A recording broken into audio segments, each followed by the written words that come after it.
Hello students and welcome to lecture 6 of Energy and Power Technologies.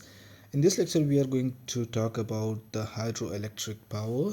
We will start with the basic principle, then we will move on to the components of an hydroelectric power plant and do some power calculations, performance, and look at the limitations of this power generations. So we start with what is the hydroelectric power. It is the power generated by converting the energy of flowing or falling water into electricity. So when we have water falling or flowing, it has certain amount of potential energy which can be converted to electrical energy, and that energy produces is then termed as the hydroelectric power.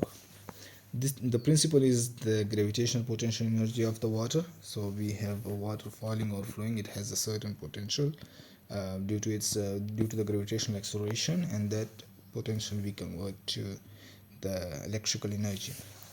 uh, Also, this is one of the oldest and most reliable source of energy, and one of the key reason is that we do not need fuel to generate this power, and environmentally it is quite safe, and very limited pollution is produced because there is no fuel, so there is no carbon dioxide produced as the result. The energy conversion involved in the whole process is can be defined in 4 steps. The first one is the potential energy, which is given as the water head or the height of the water. Then that energy is then converted to kinetic energy, where uh, the water flows with a certain velocity, so the potential energy gets converted to the kinetic energy. Later on, there is a turbine installed right here. So this is the turbine, and that kinetic energy is then converted as to the rotation of the turbine, which is mechanical energy.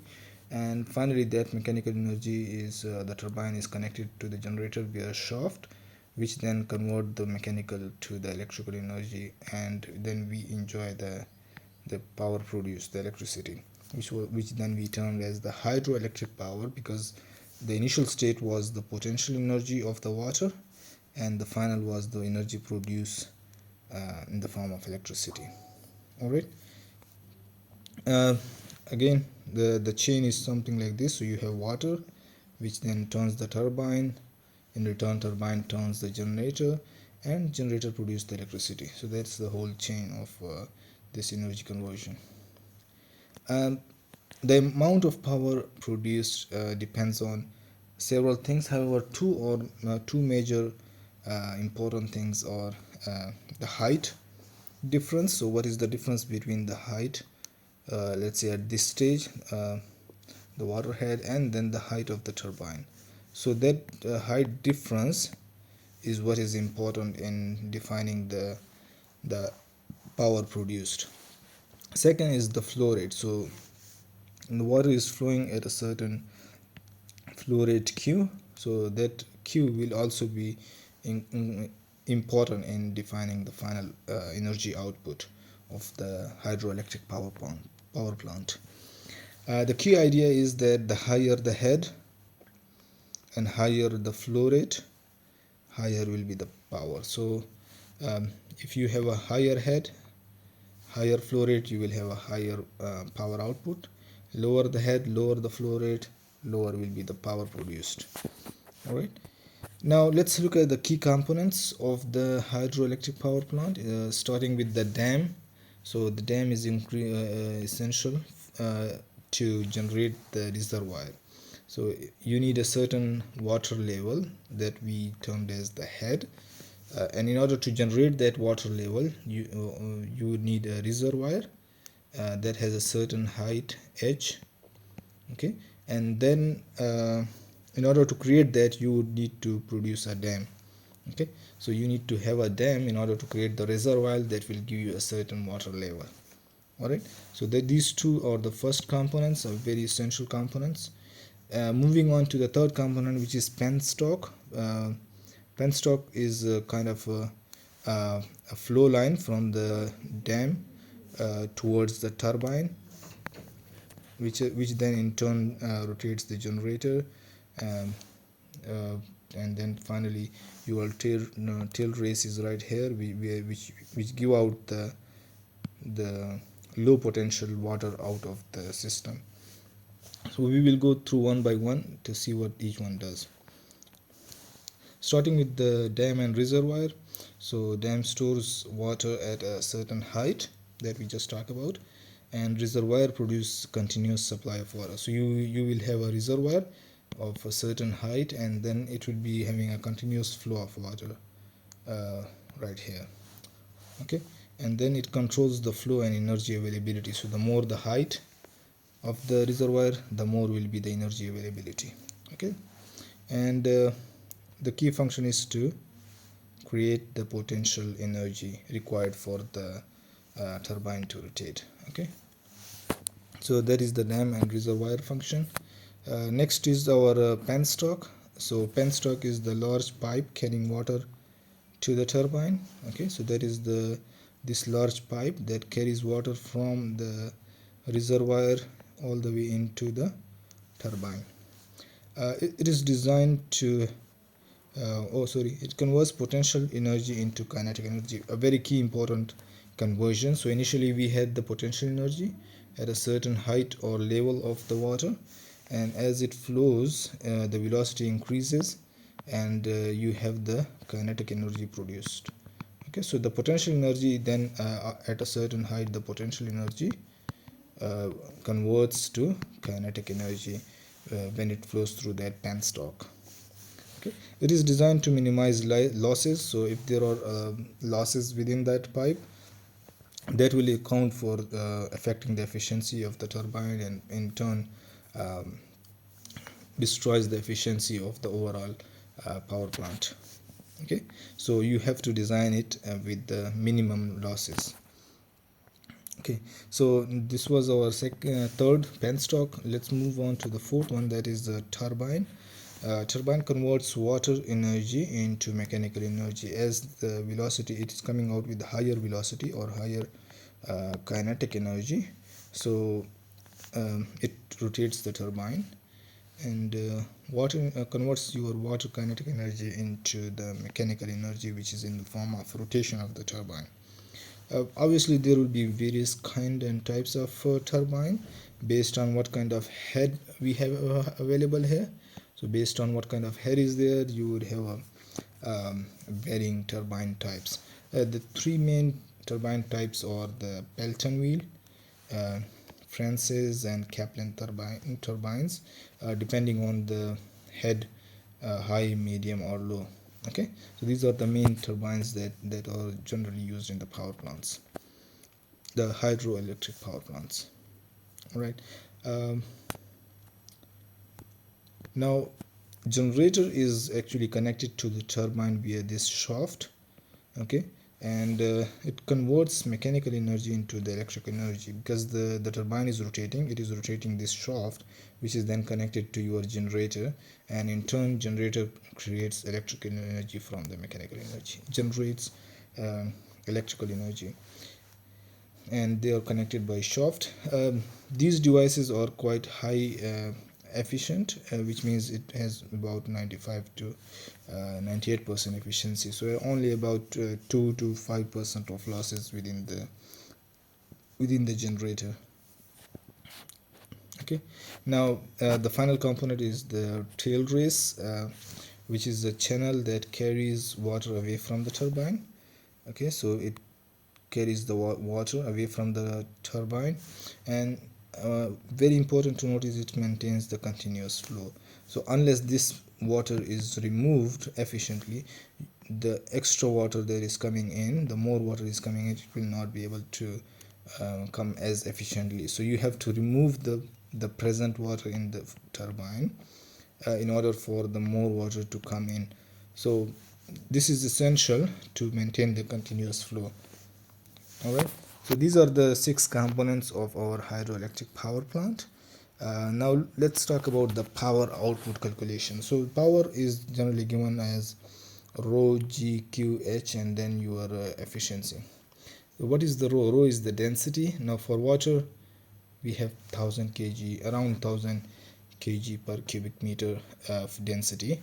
The gravitational acceleration is well known. Flow rate will be depending on your height, as well as on your the pipe diameter and the related factors. So that will be the flow rate. And finally your head, which will be the height of the height difference between the turbine and the head of the reservoir. So if this is the reservoir, this is the head, and your water is coming here, you have a turbine here, okay, and then this is your reservoir. So the difference between the height of the reservoir and the turbine, this will be your H. Okay, so then again this is the head, and finally your efficiency, again that will be the overall efficiency of the power plant, including the efficiency of the penstock, efficiency of the turbine, efficiency of the generator that is there. Okay, and then that would be including all the losses. You will get an efficiency value for the whole hydroelectric power plant. Okay, again the efficiency of the hydroelectric power plant are certainly comparatively higher, as you can see that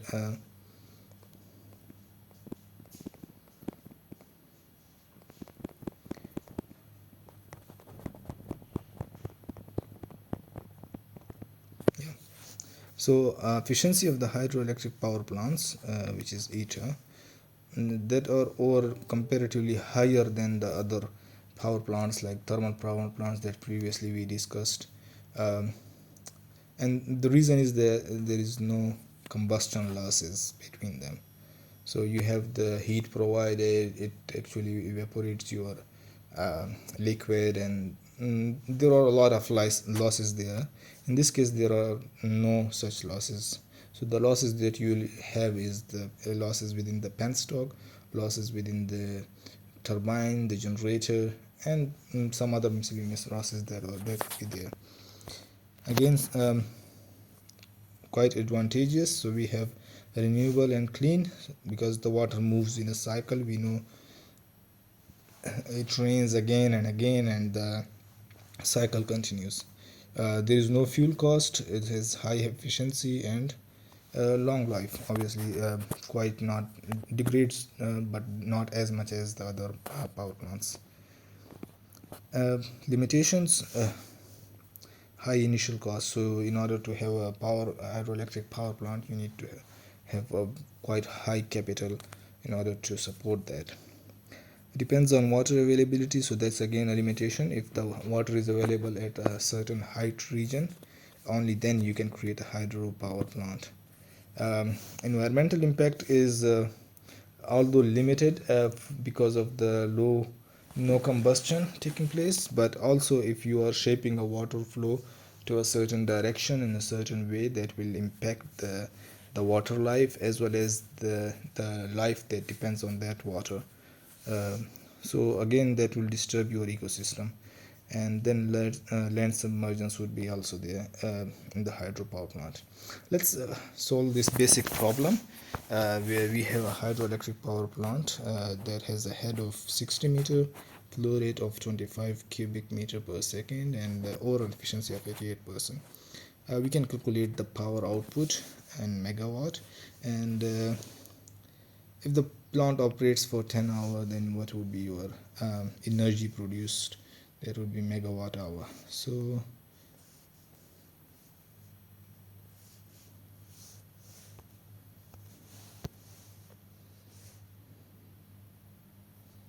okay, we know the power is actually equal to the efficiency times rho g and flow rate into the head of the potential head. Okay, so power would be, your efficiency is 88%, so I will write 0.88 here, and then your density for water is 1000, and then you have the gravitational acceleration, which is 9.81. Flow rate in this case is 25, and your head is actually 60 meter. So you will get the power of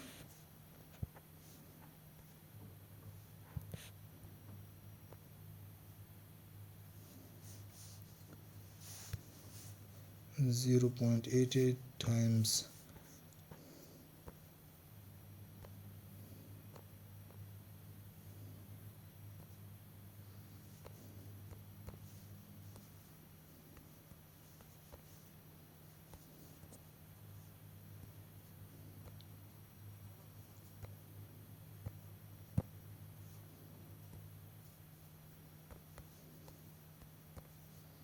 Okay.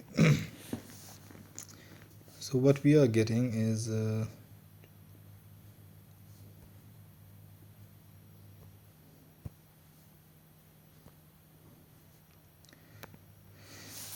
so we are getting 12,949,200.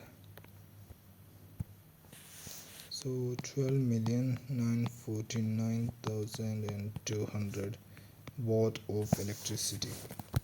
Now obviously you are trying to convert it into megawatt, because it is asking that you get into megawatt, which means dividing it by 10 raised power 6.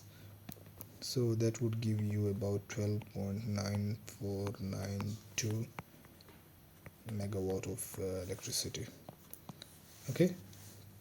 Now the second part says that if the power plant operates for 10 hours, calculate the total energy produced in megawatt hour. So very simple, because we know that power is equal to energy by time. Okay, so you want to calculate the energy, that would be power times the time. Okay, and in this case we have the power and we want to calculate the energy in megawatt hour. So that would be energy is equal to the power, which is 12.9492, and its unit is megawatt, keep in mind, times the hour. So it's operated for 10 hours, so multiplied by 10, and you will get the inner equal to 129.492 megawatt hour. Okay, so very simple, straightforward, nothing much complicated in there. This is it from this lecture. If you have any questions, confusion, please let me know, and I'll see you in the next one. Take care. Bye.